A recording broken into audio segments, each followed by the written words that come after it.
स्वर्ग का हकदार कौन। मरने के बाद स्वर्ग के द्वार पर 4 व्यक्ति खड़े थे। इन 4 व्यक्तियों में पहला राजा था, दूसरा एक बिजनेसमैन था, तीसरा पंडित था और चौथा था एक आम आदमी मजदूर था। किसी को भी यह पता नहीं था कि कौन स्वर्ग के अंदर प्रवेश कर पाएगा और कौन वहीं से वापस लौटा दिया जाएगा। सब स्वर्ग का दरवाज़ा खुलने की राह देख रहे थे और आपस में बातें कर रहे थे। जैसे कि राजा को मरने से पहले से ही आदत थी, उसने अपनी बात सबसे पहले बताई। राजा ने कहा, मैं बहुत प्रख्यात राजा हूँ।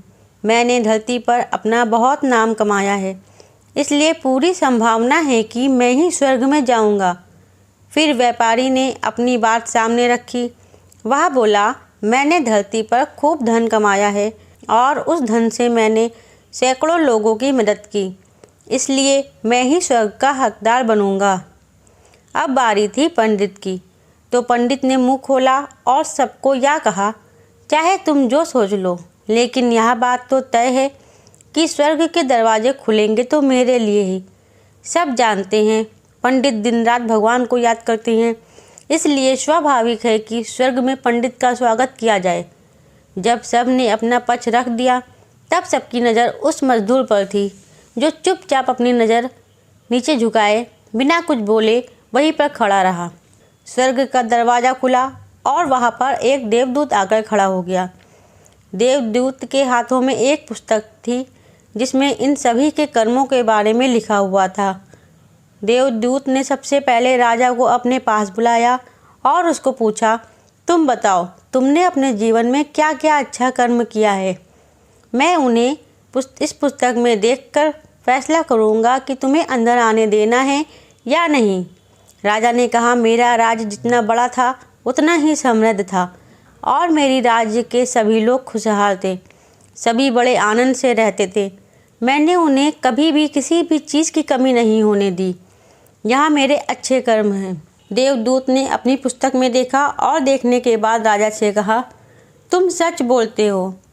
तुमने अपने राज्य की प्रजा को बहुत सुखी रखा था, लेकिन तुमने अपने राज्य की सीमा को बढ़ाने के लिए जितने युद्ध किए थे, उन युद्ध की वजह से हजारों सैनिकों ने अपनी जान गंवा दी थी।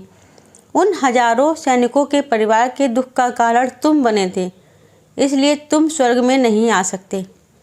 अब बारी थी व्यापारी की।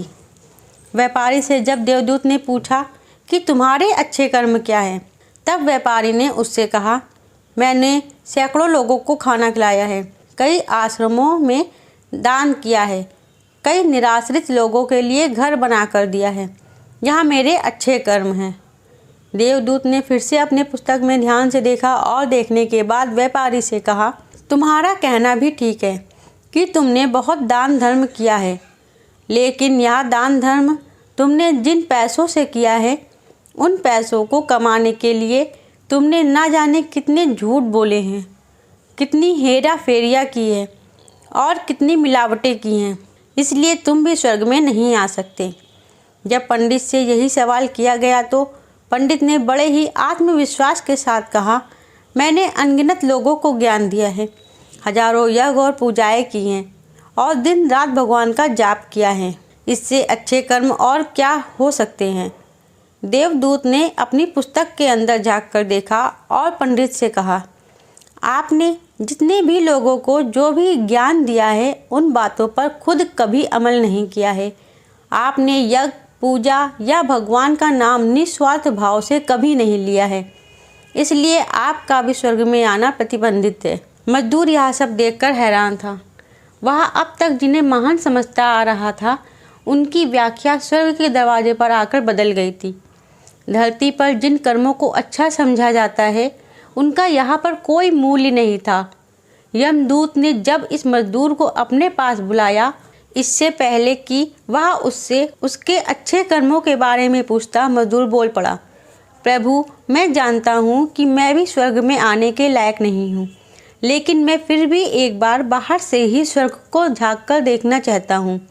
बस इससे ज़्यादा मेरी कोई इच्छा नहीं है, क्योंकि ऐसी इच्छा पाने के लिए मैंने जीवन में कुछ भी नहीं किया है। मैं पूरा दिन मेहनत करता और जो भी पैसे कमाता उन्हें अपने परिवार के पालन पोषण में खर्च कर देता। इसलिए दान धर्म के लिए कुछ बचता ही नहीं। लोगों की भला मैं क्या सेवा करता, क्योंकि काम के बाद जो थोड़ा सा समय मिलता उसको अपने ही बूढ़े माँ बाप की सेवा में बिता देता। और यह सब करने के बाद मैं कभी कभी मंदिर भी चला जाता और भगवान से जैसा भी मुझे दिया है उस जीवन के लिए धन्यवाद कहता। देवदूत ने अपनी पुस्तक में बड़े ध्यान से देखा और थोड़ी देर देखते ही रहा।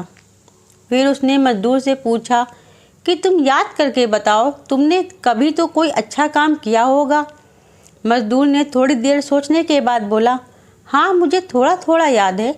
एक बार मैं बहुत भूखा था और मैं खाना खाने बैठा ही था कि एक बहुत ही कमज़ोर कुत्ता जो ठीक से चल भी नहीं पा रहा था वह मेरे पास आ गया और मेरे खाने को देखने लगा। तब मैंने अपनी रोटी उसे खिला दी थी और उस दिन मैं खुद भूखा सोया था। मजदूर की बात सुनने के बाद देवदूत मुस्कुराया और मजदूर को बड़े सम्मान से स्वर्ग के अंदर लेकर गया। दोस्तों, अच्छे कर्म लोभ मोह माया इन सब भाव में आकर नहीं किए जाते और ना ही इन्हें अच्छे कर्मों की श्रेणी में गिना जाता है। निस्वार्थ भाव से किया गया एक ही अच्छा कर्म भी आपके जीवन में सारे पाप धोने की शक्ति रखता है। इसलिए जब भी मौका मिले निस्वार्थ भाव से और अच्छे मन से अच्छे कर्म कीजिए। दोस्तों, आपकी इस कहानी पर क्या राय है कमेंट बॉक्स में ज़रूर बताइएगा। कहानी अच्छी लगी हो तो एक लाइक कर दीजिएगा। चैनल पर नए हो तो चैनल को सब्सक्राइब कर लीजिएगा। तब तक के लिए राधे राधे।